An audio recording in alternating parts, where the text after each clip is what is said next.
ગુજરાત સમાચારના તંત્રી અને માલિકો પૈકીના એક બાહુબલીભાઈ શાહની અત્યારે જ ધરપકડ ઈડી દ્વારા કરવામાં આવી છે।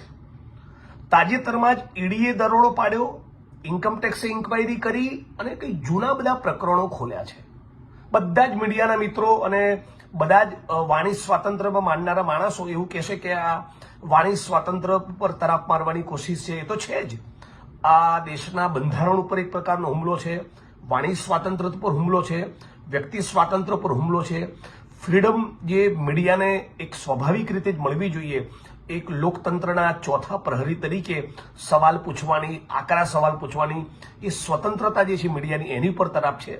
પણ એનાથી વિશેષ હું કહેવા માંગુ છું કે ગુજરાત સમાચાર એ છેલ્લા 25 વર્ષથી એ નરેન્દ્ર મોદી, અમિત શાહ, આરએસએસ અને બીજેપીને સહેજ પણ ગાંઠ્યું નથી। નરેન્દ્રભાઈ ઉપર ગુજરાતની જનતાએ, દેશની જનતાએ ગમે તેટલા ફૂલડા વેર્યા હોય।